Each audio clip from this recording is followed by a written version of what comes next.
Blanine came with this idea of also sharing about Jesus is my friend and about our journey somehow personally. And my journey started here in Mahasiddha because I actually grew up very much anti-Christian. Both my parents, they had quite a resistance against Christ, and I was from a child indoctrinated with that.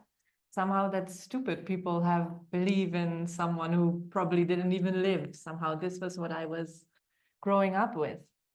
And I was actually here in Mahasiddha 8 years ago, spending a first Christmas here, hearing them talk about Christ.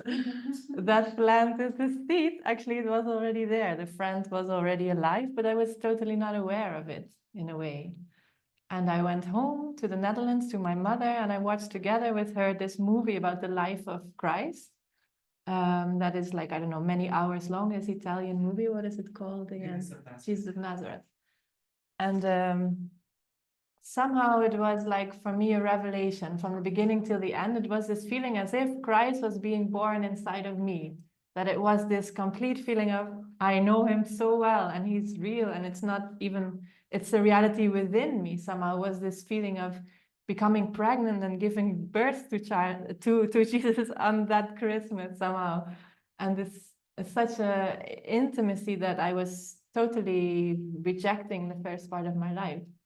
And then a relationship started that was maybe the most transforming one this life so far, because it was so fast, like Uriel said, that I cannot believe it. Still, I cannot believe it, that somehow that there is such a thing in this world, you know, that we are all trying to get to God, unconsciously or consciously, and that there is someone who can literally take your hand and take you there.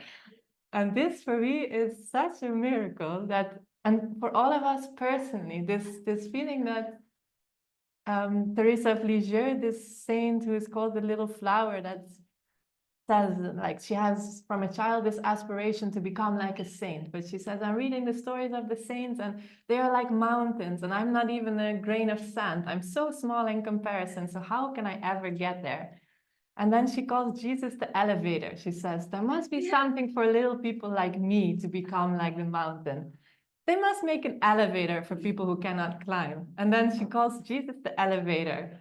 And this becomes what she calls the little way, like the simple way for simple people who are not born giants and who will just sit in caves and sacrifice everything to become saint-like. And this somehow portrays very well this simplicity and the power that Christ has, and that I also experience myself, that what she then does is just surrender, so that she just knows, I am in this hands of this loving Father who has a son and who will take me always to him. So she's even using like the moments of, for example, falling asleep during prayer, which others would like, I don't know, mock her about, but she's like, I'm too small to be great, so Jesus will still carry me. And somehow she turns all of her weaknesses into surrender to God. And Jesus is that power that can make that happen somehow, to create such an instant transformation, because this idea that his cross was love, that he actually died to save, that it's not the end, it's a beginning, and that in every moment it's like this, that Christ is somehow this living reality that can turn everything somehow into the light. That is his presence, like that. For me, this is how I experience it, that he somehow died, and everything that happened, we call it the persecutions, the sufferings, but for me the mystery is that it's actually an ecstasy, that it's that is the entrance somehow to the kingdom. And when I feel this in my life, it's something really extraordinary, because all you need is faith to trust this. And it seems too simple almost, like, but the moment you do believe, you are there. Because also this idea that he is one with the Father, that he's also showing this path of self-revelation, that for me is another aspect that Christ helps me a lot with, because this journey can seem somehow very big or even incomprehensible, all the things you have to go through.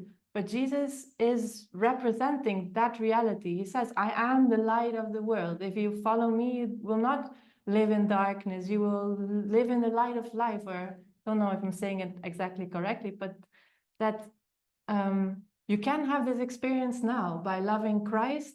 That reality awakens within you because he is that light. And when you love that light, you will find it within. And for me, he has shown me in many instances what to do on the path, even because he's this friend that takes you all the way. He went all the way somehow, coming all the way down. So also in the darkest moments where we cannot relate ourselves, that he is the one who can show you, even for me personally, that I feel I can really just ask him and he can say things very, very clearly, give indications like a friend would do. He would see you and he would help you. And then also, and the higher aspects to actually reveal this existence of something so otherworldly that he can also take me there. So I feel for me, he has been, yeah, such an immense revelation from living life without that, and then having this godly friend who just assists you all the way, and that relationship that just can grow and deepen and has transformed me very, very much. Yeah, and then I want to add just that because all of us here, we are walking a spiritual path, and the tantric path is extraordinary. It has methods for everything and it gives answers to everything. And then the thing that Christianity adds for me is this immensity of faith, that there's also an elevator. Yes, you can do Udiyanabandas, you can do the most amazing mudras, you can do all kinds of meditations with yantras, and also there's faith. That little way that just by looking, knowing that there's someone who did something for you, that means that he in a way burned all of your karma, all of your blind spots that you try to undo with all of the practice, all of the ignorance you're trying to burn and awaken from. He did it already. It's done. And to trust that, for me, when I look at Jesus and then I trust that, okay, he somehow did that for me. He took it for me. He took my burden. And when I trust it, it's like a weight can leave me and I become free in that moment. And of course, I also have to learn my lessons, but he can and understand the whole process. But it's this miracle that we can experience every day through faith. So this I want to share with you very fast and fiery. I hope it made sense.